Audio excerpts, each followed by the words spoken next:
Well, welcome everyone to the 13th episode of Ideas and Lives, or as Zvi likes to say, the Bob and Zvi Show.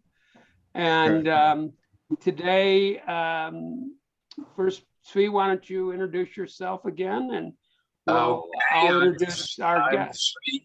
Zvi Bodie, and friend of Bob Lerman. And a financial economist. Yes, I am a financial economist, author of several popular books, totally ignored by the market.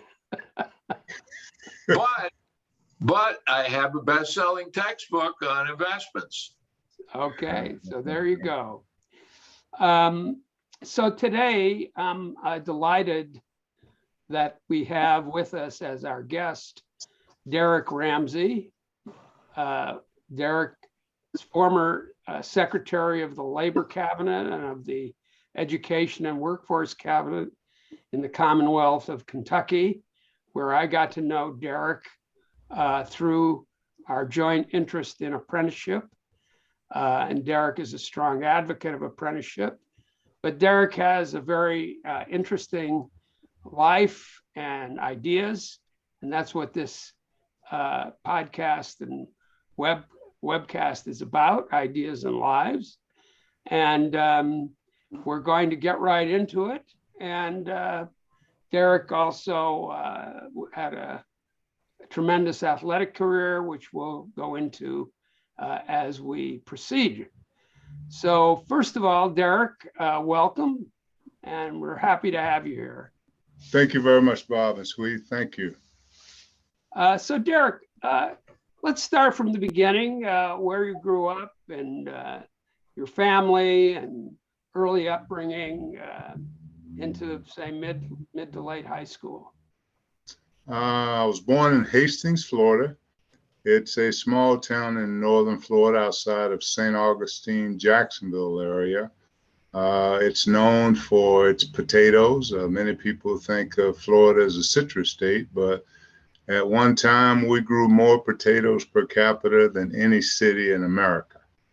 And wow. So it's a farm town, and approximately 650 people. And my wife always asked me, why do you keep saying 650 people when 3 of your siblings don't live there? So 647 people. But that's kind of where it all started. I was fortunate enough to have 4 siblings, 3 brothers and a sister, and 2 parents that worked their tails off to get us through. You know, neither one having a formal education. And hold on, bear with me 1 second here. Turn this thing off. Yeah, neither one having a formal education, but education was something that was always talked about at our home, you know, because in our community, there was no industry. There were potato fields, there were cabbage fields, there were cucumber fields, and Vidalia onions, which is how people made their living then, as well as today. So that's why education was a focal point of everything we did in our home. I think even more, my mother got her GED after I graduated from college. And so I was just always amazed how 2 people who had no formal education, this was so important. And my brothers, they also played football and basketball. My youngest brother played at the University of Kentucky here for a year and then transferred out to South Carolina State. My oldest brother played basketball at Florida Memorial College. So, you know, we're an athletic family that helped provide for education for us. And my other 2 siblings were fortunate enough to get academic scholarships. Weren't for that, Bob and Zvi, there would have been no chance for college because my parents could not afford it. Well, what about high school? What kind of high school did you have in the town of 650? That's or was it a broader set of areas? It was a 1st through 12th grade, Hmm. 300, 350 students. And what's interesting about my community, Bob, we didn't integrate the schools until 1970, which was my freshman year. So prior to that, I went to an all-black school, and on the other side of town, there was the all-white school. Hmm. And so once they had once they had integrated the schools, we then went to high school versus an elementary school. Today in my hometown, there is no school.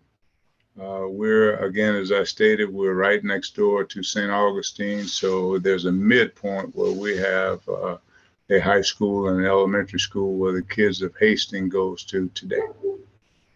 Okay. Now, did you start playing ball at high school in Florida, or did you go all to, I know at some point you left Florida? Right. I started playing football when I was 9. My 2 older brothers played. I knew from the time I was 9 years of age, I wanted to be a professional football player. The first book that I purchased, the first book that I read from cover to cover was Quarterbacking by Bart Starr. And I was 9.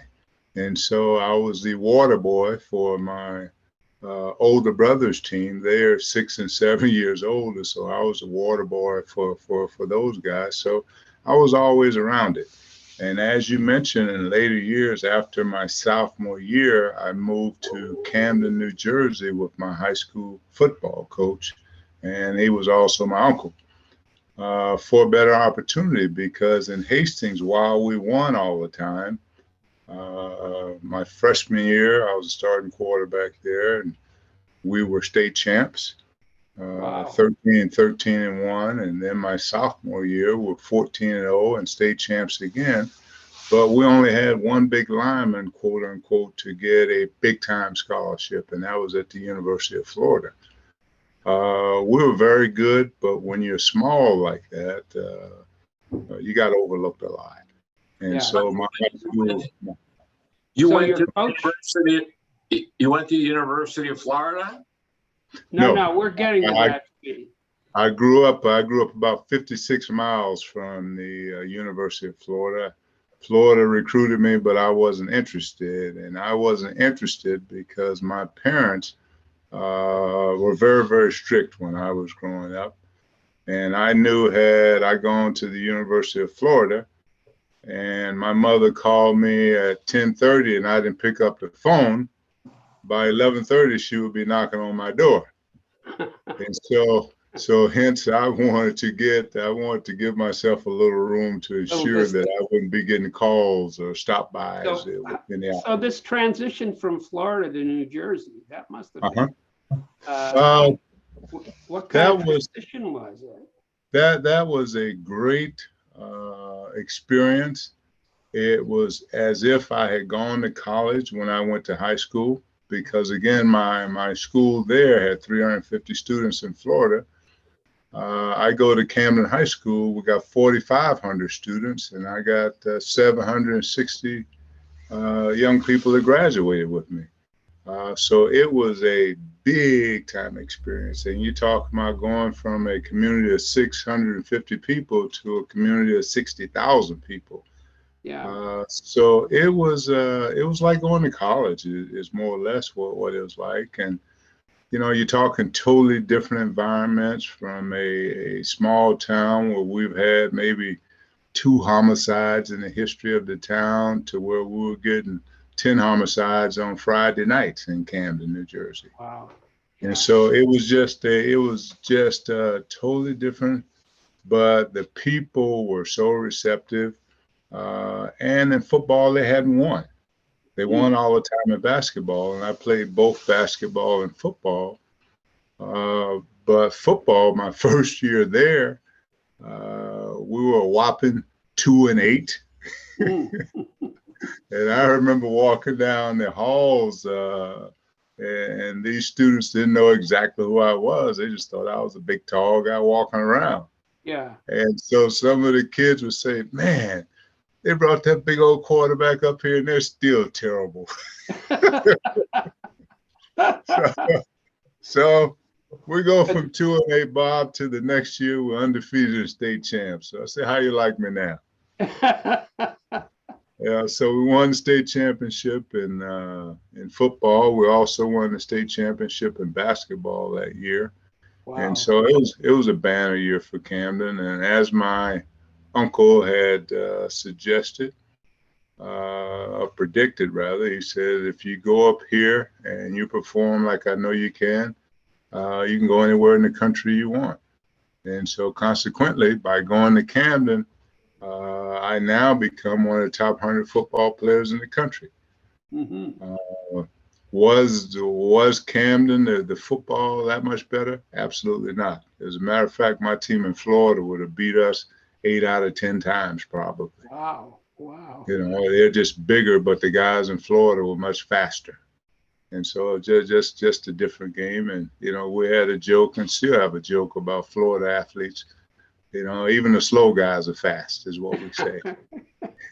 And so, but that stay at Camden, they put me on a national stage, and you know, being one of the top 100 athletes in the country, I got recruited by everybody, and originally signed to go to the University of Michigan, and I was going there with the thought that I was going to play both basketball and football. And Bo Schembechler, who was a great Michigan coach, and all his wisdom, a couple of weeks before the national signing date, you know, because back then you had to sign a letter of intent, and then in the spring you would sign your, you know, commitment letter. And so he said that he wanted me only to play football. And that just wasn't, I thought that I would have a chance to be a professional athlete, and I wanted to let my abilities play itself out, not a coach deciding for me. And so, you know, I'd gotten recruited by Ohio State, Michigan State, Illinois, Minnesota, you know, as well as Michigan. And so he said, we'll let you out if you agree not to go to another Big Ten school. I said, deal. So hence, that's how we ended up. There was a great player. I came to Kentucky with Art Still. And Art and I came here together. And from Camden? Yes, we were high school teammates in Camden. Mm-hmm. And another guy came with us the year after, a guy named Dave Stevens, who was equally as good at defensive end as well. So, you know, we had a lot of great talent at Camden, and nothing like I hadn't seen. I mean, so many big people. My offensive line in 1973 probably averaged about 220 pounds, which was big for that time. Yeah, yeah. So, but you were recruited as a quarterback? Yes. From the very beginning? Yes. Okay. So, yeah, No, you might have been that's the Tom Brady of. Well, you know, the interesting part about that, Bob, is that's a good question, because back in the 70s, during that time, that's when the movement or the migration of the African Americans were starting to come into, in particular, the SEC. They'd been in the Big Ten since the 40s and 50s. Right. As you would have it, I became the starting quarterback at Kentucky in 1975. And I was the third starting quarterback in the SEC at that time. Wow. And so, you know, that was a lot. The third African-American quarterback, or third best, or what do you mean? Third African-American starting quarterback in all of the SEC. Too far. Okay, Condredge Holloway was the first at Tennessee, and Don Gaffney was the second at the University of Florida, and I was the third guy. Yeah. And so that just wasn't the in vogue thing at that time. Mm-hmm. And so that was one of the things that I stated wherever I was going, was that I was coming there to play quarterback. I wasn't coming there to play tight end or defensive end. No, I was coming to play quarterback and quarterback only. Yeah. And you were one of the early running quarterbacks as well as passing quarterbacks, right? Well, if you fast how did that work out? If you fast forward that, Bob, I think one of the best compliments I got of recent years was when I was at the SEC championship. and Cam Newton was the quarterback at Auburn. Right. And when they introduced me, they said, this was Cam Newton 40 years ago. Ah, So a lot of the things that Cam did, I did those back then. And yes, I ran a lot, but back then, if you remember, Bob, a passing quarterback was a guy that passed for 18 times a game. yeah. You know, we would throw 14, 15 times. And, you know, my senior year, we were always ahead. The only game that we weren't really ahead was Baylor, and we lost that game. So no, I ran a lot, but the thing How that did I you like, find the University of Kentucky outside of athletics? it was the South. Yeah. Even in athletics, I was made aware in my own stadium of what I was. Yeah. An African American. Yeah. That's right. That's right. And what about like the courses? Were you interested in any particular type of courses or? Well, one of the biggest mistakes I made was that I decided to, one of my teammates, he was in communications. And so he said, oh man, you can do this communications and, you know, you can skate right through this one. Well, that's one of the biggest mistakes I've ever made. The thing that I was interested in somewhat back then, but certainly as I've gotten older, is business and economics. I mean, I am a frustrated economist. I think Bob can attest to that because, you know, never too late. Is that good? Good, because I'm not going to give up. I enjoy reading. Yeah, we're gonna help you with that problem. We'll set up a course of study. You'll have a PhD in no time. In no time. Okay. All right. All right. Promises now. Promises. So then you graduate from Kentucky, and you're now the pro market is coming up. By this time, you had decided that football was the place that you would try to become a pro athlete. Well, Bob, also, you know, again, part of my agreement to come to Kentucky was that I was able to play both basketball and football. I played basketball here my first 2 years, and it didn't go as well as I wanted it to or thought it was going to. And so my sophomore year, I'd gotten benched on the football team. And so I was benched the fourth game of that season, my sophomore year, and didn't get a chance to play again for 6 weeks. And it was an opportunity, one, for me to really look at what I was doing as a player and really evaluate myself. And, you know, as I look back, I sucked. I mean, it was that simple. You know, I would make great plays, then I would throw an interception. I'd make another great play and misread, make a great play and fumble. And so I got to sit for 6 weeks and really evaluate myself. And I was contemplating going to Michigan again. I had spoken to Coach Bo Schembechler and his staff about me transferring over there. So I was looking at that again. And I got a chance to play in the Florida game because 3 other quarterbacks had gotten injured in the first half. Wow. And so they were beating the crap out of us. And I think when I took the field, we were down 32-0. Wow. And so I was able to put up 8 points, and they ended up beating us 40-8. I remember that score. But as I'm walking off the field, this guy walks up beside me. And that was a change of fortune, not only for me, but for Kentucky football. This guy's name is Perry Moss. And Perry Moss walked up beside me and said, you know, I understand you're frustrated and, you know, you're contemplating transferring, but give me a chance.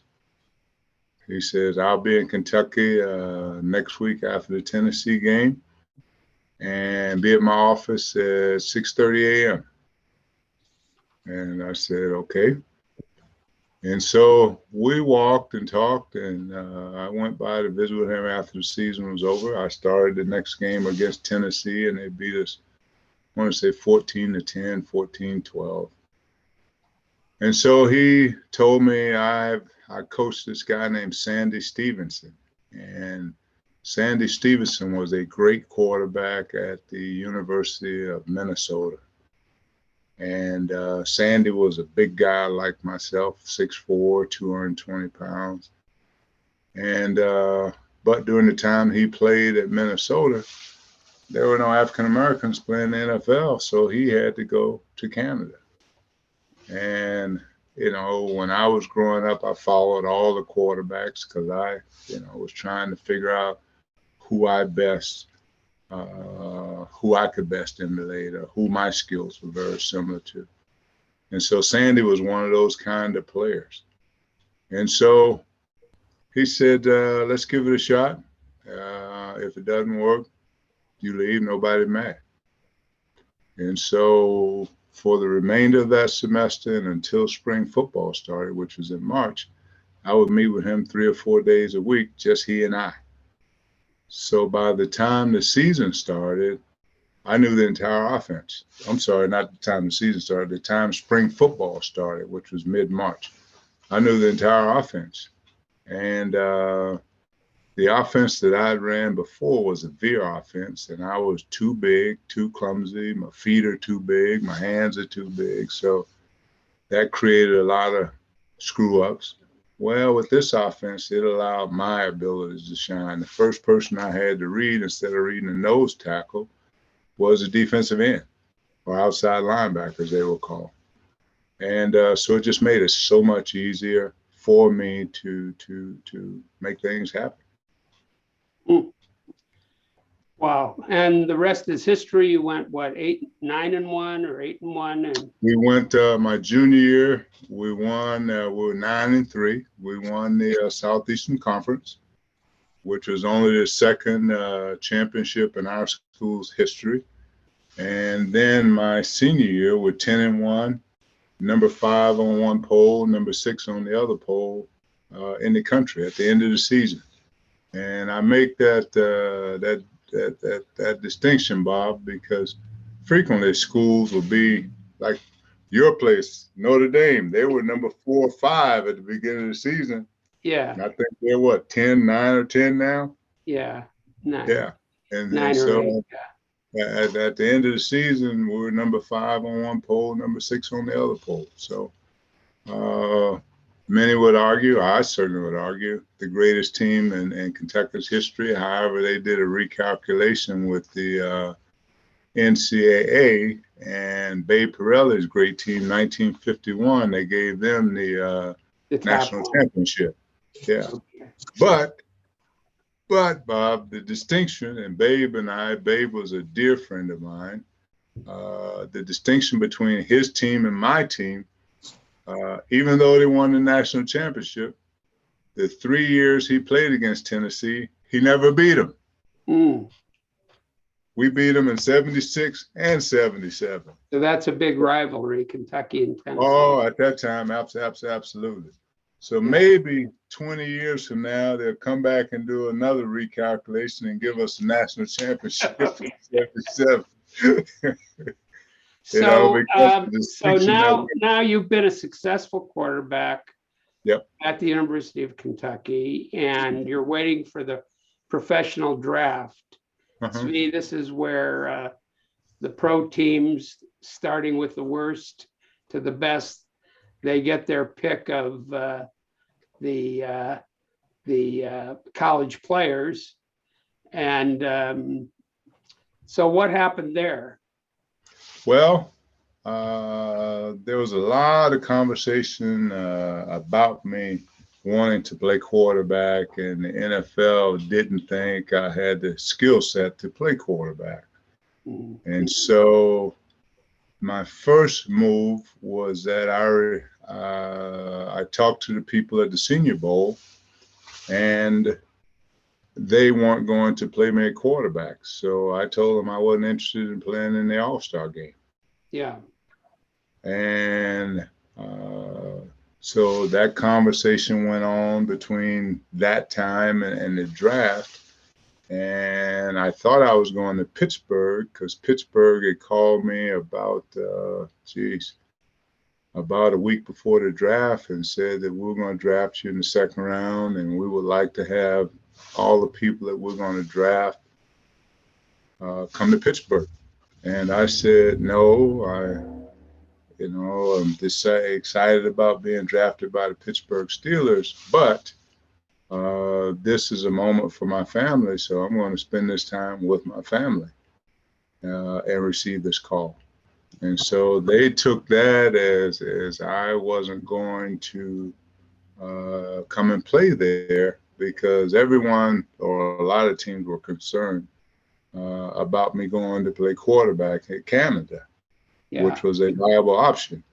And I'd gotten drafted by the Hamilton Tiger Cats. And I considered that. And really, Bob, the only reason that I did not go was during that time, the Canadian dollar was 86 cents on the dollar. And I was trying to get them to pay me in US dollars, and they wouldn't. If it weren't for that, my career would have started in Canada and hopefully bounced back to the NFL, but as a quarterback. Yeah. And so I couldn't get that worked out. And so the Raiders called me just before they draft me and said, we're looking at drafting you in the 5th round, and you'll be our 4th pick because they didn't have a 1st round pick that year.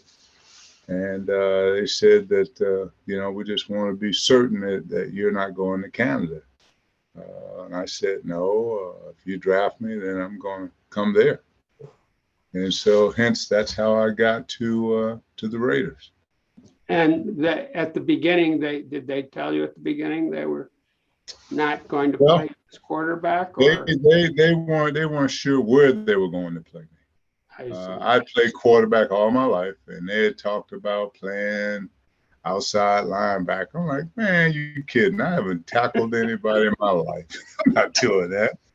They said maybe defensive back. And so we settled in at wide receiver. And, because when I got there, I weighed a whopping 217 pounds. Mm-hmm. And so they had me at wide receiver and tight end. And once I gained weight, worked my way into tight end. Yeah.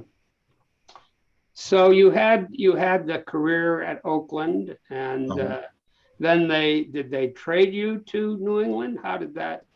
Yeah, that was a trade that I initiated. Al Davis and I had fallen out. Bob Al Davis was the owner of the Oakland Raiders, mm-hmm. and actually infamous or infamous owner. Yeah. And Al, my first contract I did myself.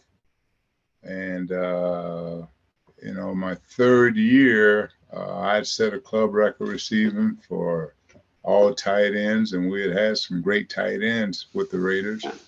And so I told Al I wanted to be paid. Yeah. And, the numbers he came up with and the numbers I came up with were, kind of light years apart. Mm-hmm. And so that preseason, I had a knee injury, and that kind of really got me thinking that I got to get paid now because I'd never been injured before, not a career-threatening injury. Yeah. And after that, I wanted to be paid now. And Al wasn't ready to pay me now, and so our relationship before was a great one.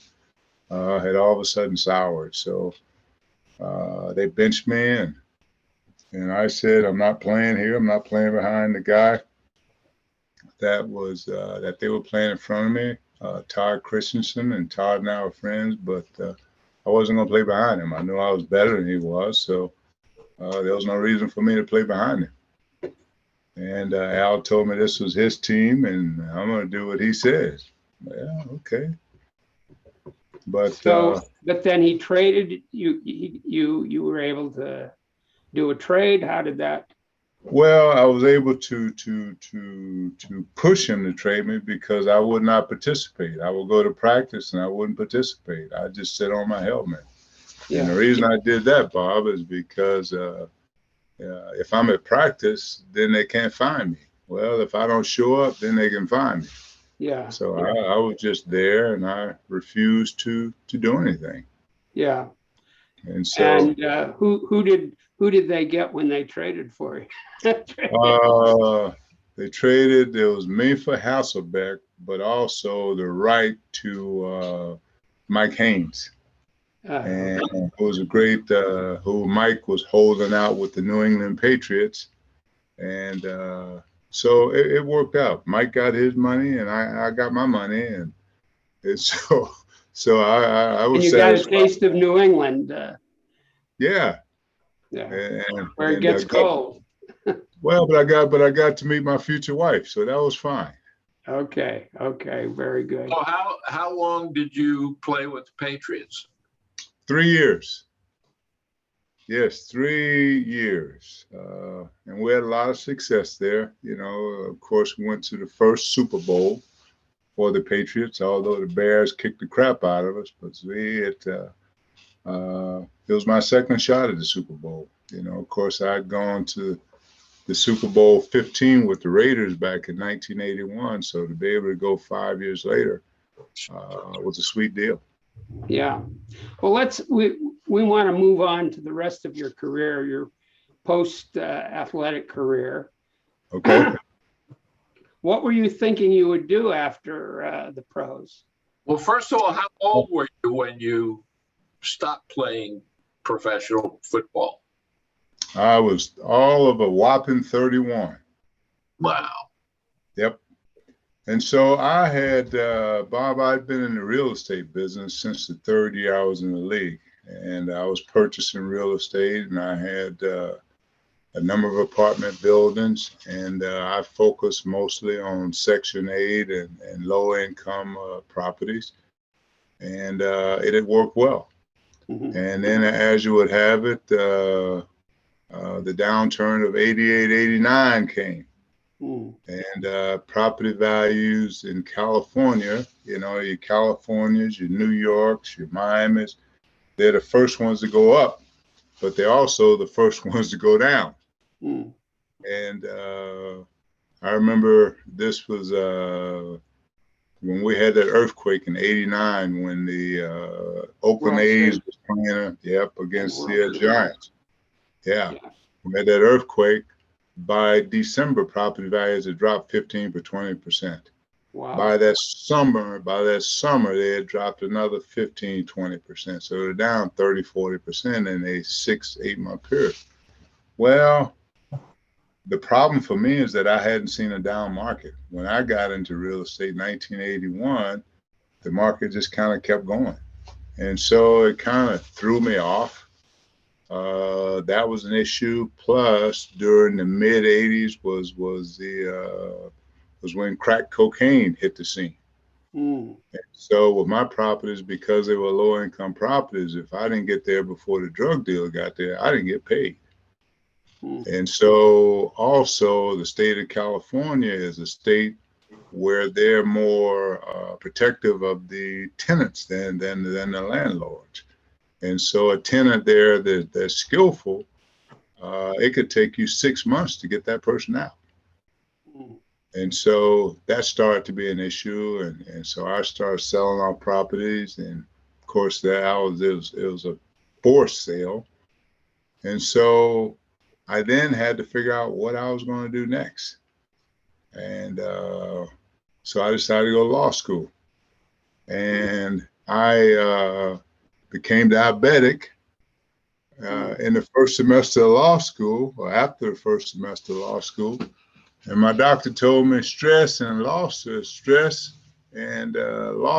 and diabetes, those are not good partners. So you need to back up and learn how to live with this diabetes thing first. And then if you want to go back and tackle it, do that. And so that's when I decided to move back to Kentucky and figure out what I wanted to do next. Well, the next thing was get into university system and get in and get me a master's and figure out a career from there. So that's what you did. Yeah. And so, you know I didn't want to coach. I've had many opportunities to coach, but that whole piece never excited me. I like building things. I like building organizations. I like putting organizations together so that we can have a winning formula. And so hence that's when this whole thing, and I knew from the time I was in college, my junior year, there were two things that I was interested in. I either wanted to be the governor of Kentucky or I wanted to be in athletics, athletic administration. I knew those two things way back when. And so when I came back here, I just, started shaping this whole education thing. I worked in fundraising. I did TV and radio, learning how to become an athletic administrator. And then 4 years later, I get my first big opportunity as athletic director at Kentucky State University. Yeah, and I know there's a story about how you recruited athletes, whether it was at Coppin State or Kentucky State, when you would talk to the parents. Yeah. Tell us about that. That was critical because so frequently as athletes, people think that they're not concerned about the academic part. And so what I wanted to do when I was athletic director was assure parents that if they gave their sons or daughters to me, I would assure them that they would graduate. And so part of my recruiting, I would always sit in with these parents and I would tell them, I have very strict rules. For example, under my leadership, if you cut a class 4 times, I would take your scholarship. And they go, whoa, whoa, take my scholarship? Absolutely, I will. Absolutely. And so I would tell parents this, and I would tell them, I would call them if I had any issues. But the parents, if you're telling me that I'm going to assure you that your kid's going to graduate in 4 years, you think those parents didn't like me? They did. And so what we did at Kentucky State, for example, I was there 4 years. We started about a 2.2 something, 2.3. Well, 4 years I had us at a 2.8, and my goal was to have us at a 3.0. What we also did, Bob, was we had more presidential scholars than any department on campus, and this was athletics. Wow. And so, of course, in my stay at Coppin State, the 8 years I was there, we didn't have a semester where we were below a 3.0, never once. Wow. And so a graduation rate that went from 56% up to 81% the last year I was there.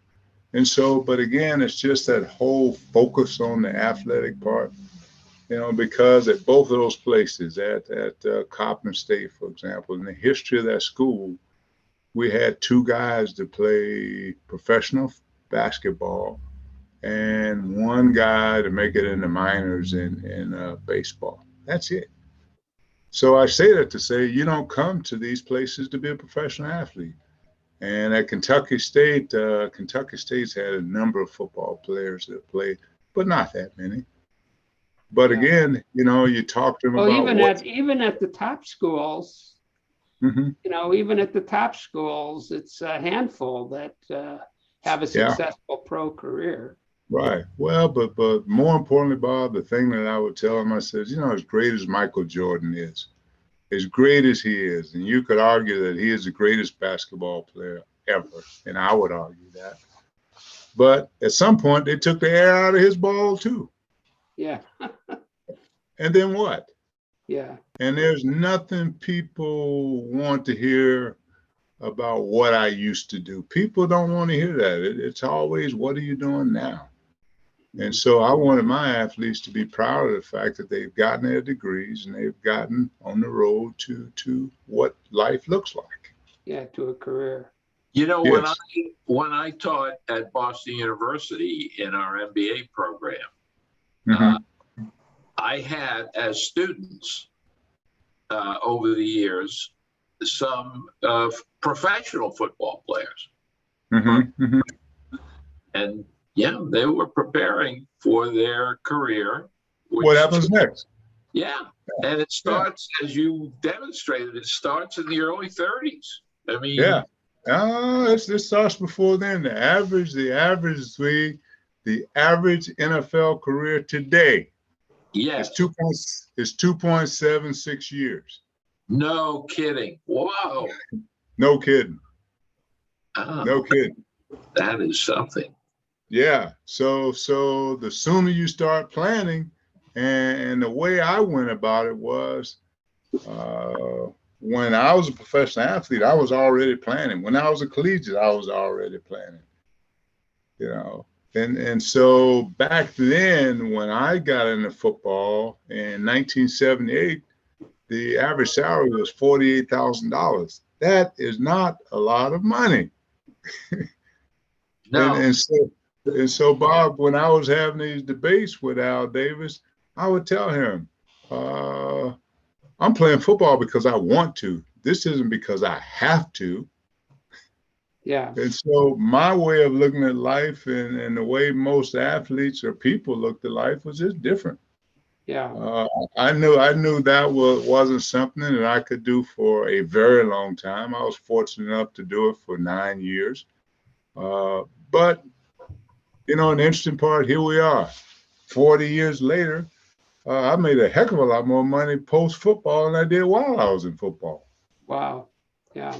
So let's go on to your political side, because I want to get to your leadership at the Kentucky Labor Cabinet and Education Workforce Cabinet.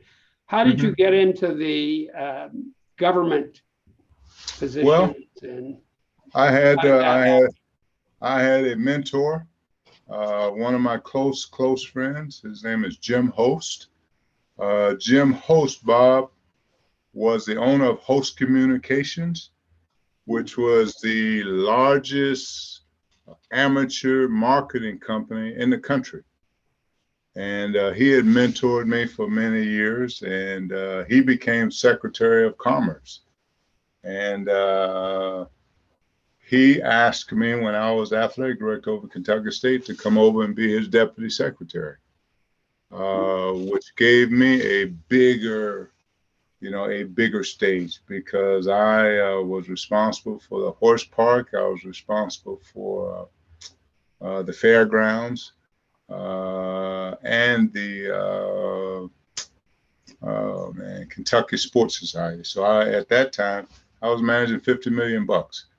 And so that just gave me a bigger stage.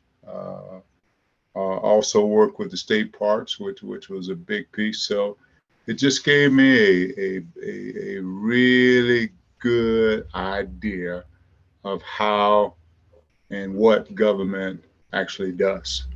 You did not run for elective office. You were appointed. Is that correct?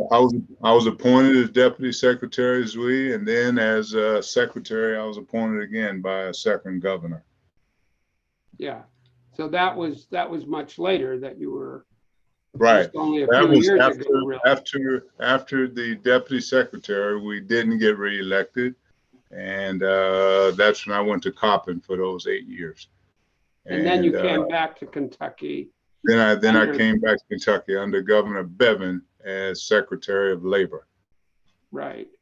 And that's where, for our we got to meet listeners, yes. That's where the two of us met. And how did you, I know that prior to my even coming, and people that know me know I'm somewhat of a missionary on apprenticeship, but how did you get involved in it? And because you had that first conference, where did that come from? Uh, Bob, it came from working in higher ed, getting to see firsthand how these kids were getting all this college debt and then going to work. They'll have $50,000 worth of college debt and go get a $28,000 a year job after getting a degree. And when I took the job as labor, before I'd taken the job, but once I'd known I was getting it, I started reading about how we could impact the state of Kentucky, how we can, because for me, Bob, I don't take jobs just for jobs. They have to be impactful. And so what I did was start reading up on apprenticeship and I'd heard also, and when you're paying attention to these elections, you always, or at least I always listen to what the candidates are saying and where the country's going and where it should be going. And everybody kept talking about apprenticeship. And I'm like, okay, apprenticeship. So I started to read more about it and learn more about it, and then start to learn the effects of it. And so in a place like Kentucky, where we don't have a large enough educated workforce, this was something that we could get people to get GEDs. I mean, almost 8% of our population does not have a GED or a high school equivalent. And so with that in mind, how then could we get these people engaged and have these people earn a living? And so that's when I became excited and became knowledgeable about the apprenticeship and the effect of it. And so as I learned more and more about it, I realized, and I was able to convince the governor and our team that this could be a game changer for the Commonwealth of Kentucky. When the average journeyman around the country makes $60,000, and the word I used to always underline was average. Nobody in Kentucky is average. And so that was a point to give them extra pride, but more just to be able to provide for your family and not go into debt. So that became exciting to me. I thought it was going to be impactful. I thought that there was a way that we could change the earning trajectory in our state for a generation, if not two. And so the more I read, the more I became more knowledgeable, the more I thought this was tailor-made for Kentucky. And you made a lot happen under your leadership. For our listeners, it was great to watch how under your leadership, lots of additional apprenticeships began to emerge and new models began to emerge. And fortunately, it was cut off by the loss of your governor. The new one chose not to reappoint you. I didn't give them the opportunity. I resigned before they got a chance to say, "You're out of here," or "You're fired," whatever. No, but I pay close attention still to this day where we are, because we, as a state right now, from where I sit, are in trouble.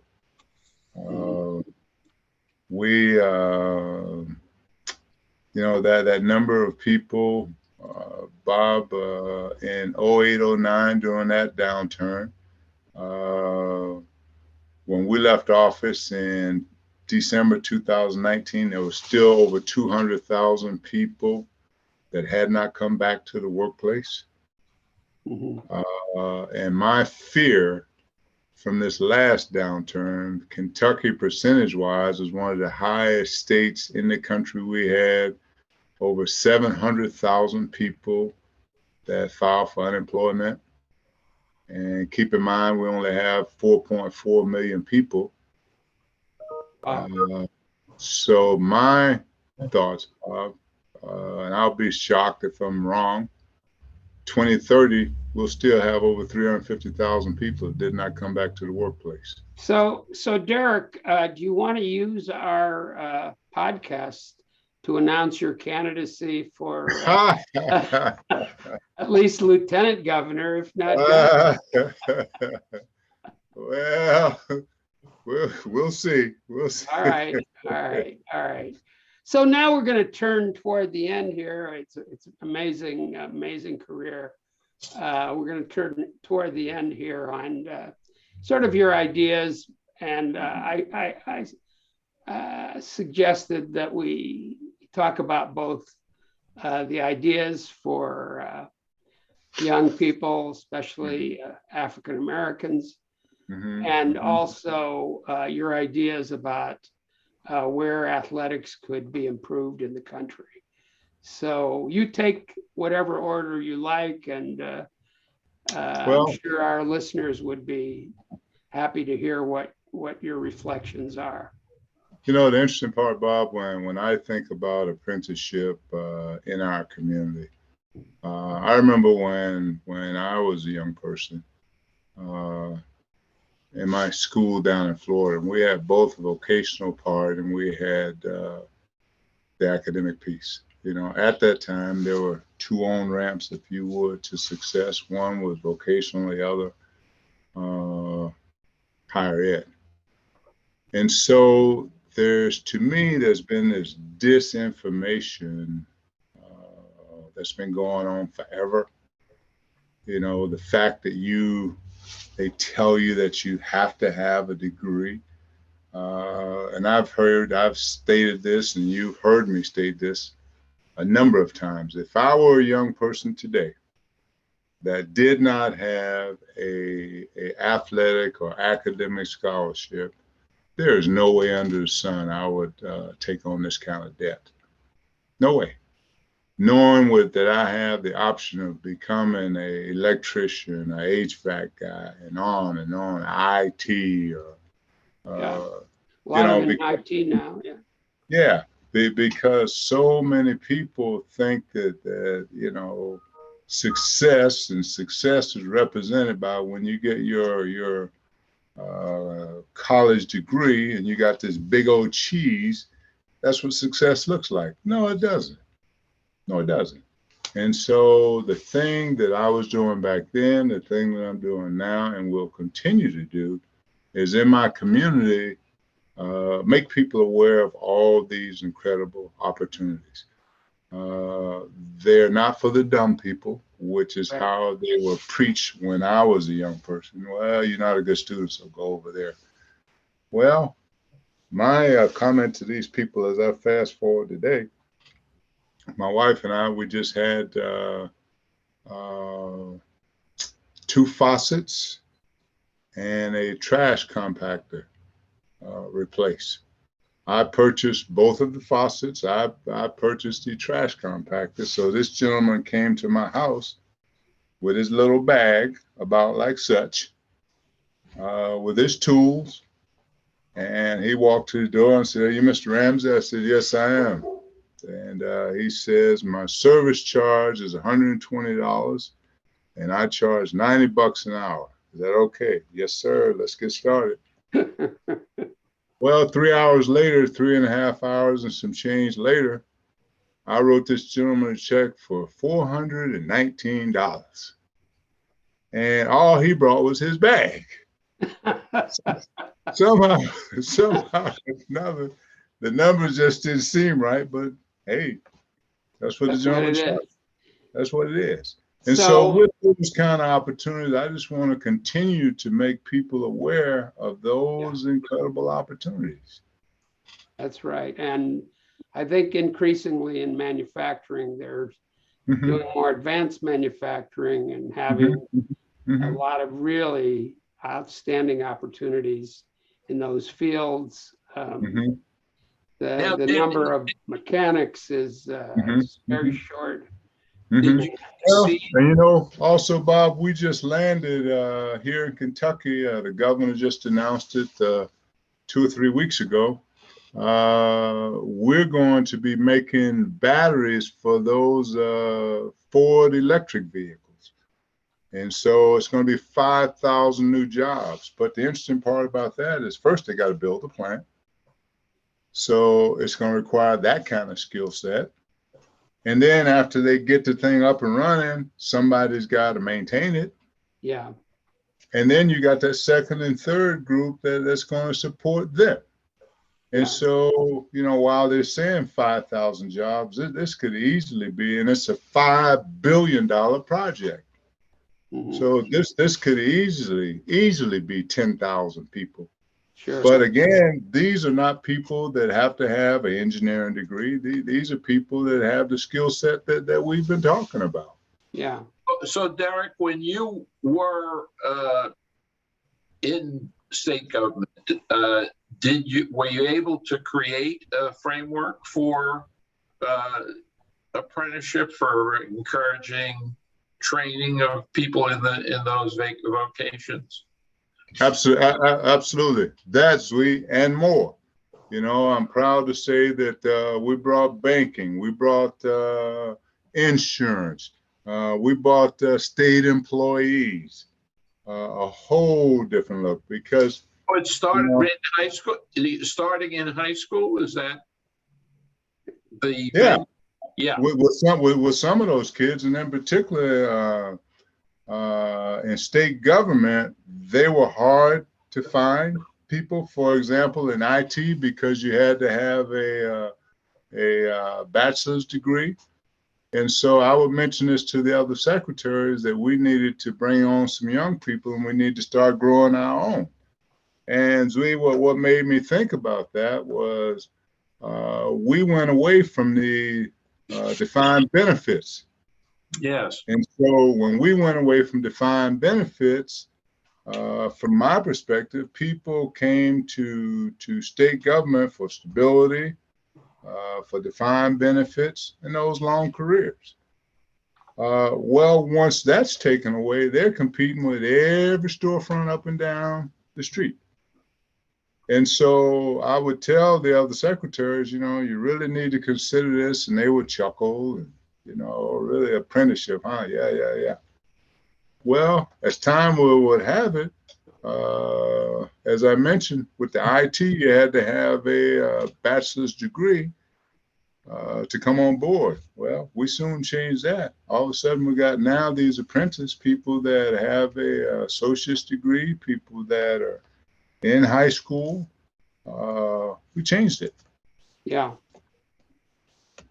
Mm-hmm. So let's close with any ideas that you might have about the sports world. I know that from talking to you that some of the people, even though they're successful for a period, Mm-hmm. maybe they don't succeed long term. Mm-hmm. How do we advise college athletes better? What are some of your thoughts? Well, I just think that not only the college athlete, but the professional athlete, in particular the professional, I mean, it's almost a joke. I can speak intelligently about football. It's a joke to me that these teams are saying and the league is saying all the things that they're doing for the football player in the National Football League. And it's a joke to me because here we are with the minimum salary, I want to say $599,000 per year. Yet 78% of the guys 2 years removed from the game filed for bankruptcy. So who are you really helping other than yourself? Yeah. And so what I would like to see, and I've of course spoken to different people in the Radar organization about this, and what I would like to see and what I think has to happen. Yes, it's great that these guys make these monies, But if they could get in some type of apprenticeship in the off season, you know, be it banking, be it electricity, whatever, so that once this day is over, you know, as I mentioned, 2.76 years. Once this thing is over, you got something you can lean on. And I think what'll end up happening, because today versus yesterday when I played, everybody worked in the off season. Well, today nobody works. And so what happens, you know, when a guy is trained, when a guy has a job, even though you're transitioning, work sets are transferable, work skill set. And so that's what I'd like to see. And on the college level, what I'd like to see is to have these kids do internships or apprenticeships. One of the things, you know, being a board member at the University of Kentucky, I'm an advocate, and I've seen where, you know, you look at the numbers. Most kids are in their parents' basements until the age of 26. Well, if they had an apprenticeship or an internship, that changes the game. Because one of the things, Bob, I used to hear on a regular when I was secretary of workforce, I'd go to these businesses, and the things that these big business would tell me over and over and over was that it's taken them a year to a year and a half before they got a return on their investment. For a big company, that's not a big deal or a big ask. But for a small company, that determines whether they make it or not. And so to get these young people with some kind of actual experience of what work and workforce is actually about, I think will be transformative for everybody. Yeah. And you were saying also about the maybe I can broker something here because of the financial education that perhaps the pro athletes, now they all have agents and lawyers and so on. And why isn't that enough? Do those? I was with a young man, Bob, just, and I'm not going to say who it was. I was with a young man just last week, and he was a professional athlete. Made $125 million. Has nothing today. Wow. And he had agents. He had this person. He had that person. They've got money. But they were taking care of themselves, not him. And I remember when I lived in Oakland, California, and I got to know this guy, MC Hammer, not very well. But he had an office right near where my office was, and made over $150 million, zero today. All right, we need to have a little financial education. Yes. Maybe you could get Svi to give a course out in Oakland for the Raiders players. And he can tell them about worry-free investing that will actually make sure that a lot fewer do have that problem. Yeah, tuck away. Yeah, million or so. You know, Zui right there with the Celtics and with the Patriots. I mean, you got to keep in mind, guys. And while people look at athletes as these folk that, I can't believe they did that. Doctors do the same thing. Oh, sure. Some of my friends are attorneys. They're the worst business people in the world. That's right. And so what I like, their clients' money, right? I'm sorry. And they're managing money for their clients. Yeah, and you know, further, you know, how I see this thing, I use this as an example. You get a young person, and most kids, when I was in football, and I'm certain it hadn't changed much now, we all, the African-American kids in particular, I bet you 70% of them, 65% came from the poverty level or below. Okay. My family was, if my parents missed a check, we were in trouble. We were in trouble. And I would argue and debate that that's where most of the kids are now. And so let's talk about this.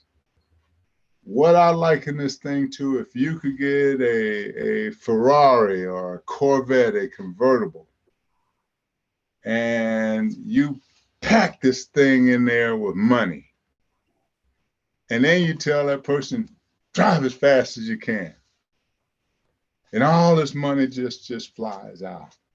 Well, if you don't have the basics of saving, what do you do? What do you think you're doing? You think you're saving it because it's out of the car now. Yep. Well, So just giving kids a basic of of fundamentals of savings. I mean, I bet you half these kids today, you talk about an I-bond, a municipal bond. What is that? Well, that's where the education starts. Yeah.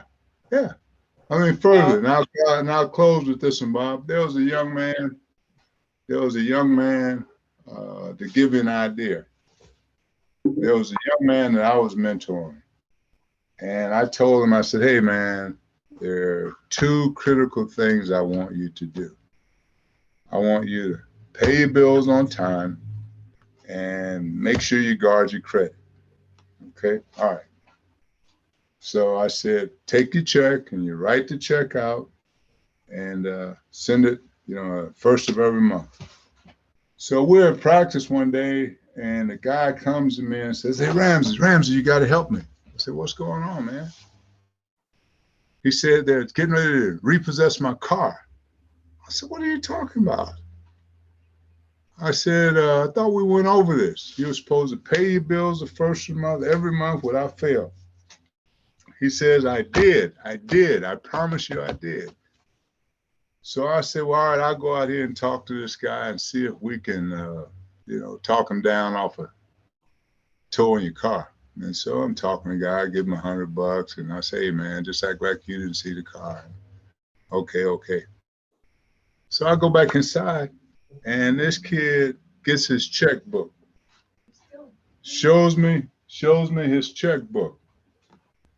And on this checkbook, he had written out, okay, check to Zui, check to Bob, check to the bank, check to this, right? Just as he had told me, he has written out every check, right? He had written them, but he didn't mail the damn things. Oh, my. Okay, but he had done what I asked him, which was write the check. And so if you have no background on this, what do you know to do? Had $150,000 sitting in that same bank that was going to repossess his car. wow. That is quite a story. Yeah, well, I think, Zvi, this is a good one for you to Yes, become it is. a big advisor to, we could start with either the Patriots or the Raiders. Yeah. And I'm gonna tell you now, Zui, they're gonna fight you. Oh no, we got that covered. They don't. If they did, 78% of the guys wouldn't be filing BK in 2 years. If they did. We'll give them a little quiz. How's that? Yeah. so, Derrick, thanks. We're going to have to close out here. Okay. And I know we could keep going for much longer, but our listeners are used to about an hour. We're well over that, and that's great. Okay. And thank you so much for being part of Ideas and Lives. And our listeners, who I know will love this interview, can find all our interviews on our website, or ideasandlives.org, or any podcast operator, either Apple Podcasts or Pandora or Spotify. And this interview and all of our others will be on it. But it's been a great time talking with you, Derrick, and hearing your story.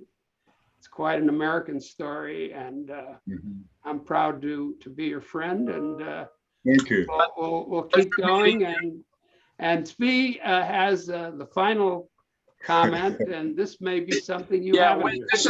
This is our sign off. We say sei gesund, which both in Yiddish and in German means be well, goodbye. Sei gesund. Sei gesund. That's it. All right. Sei gesund, guy. Hey, Bob, I'm going to have to get Zwee's information. And my wife and I up in Boston would love to sit down with you. Terrific idea. One economist to another. Okay. Yeah.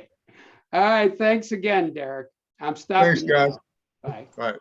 Bye-bye.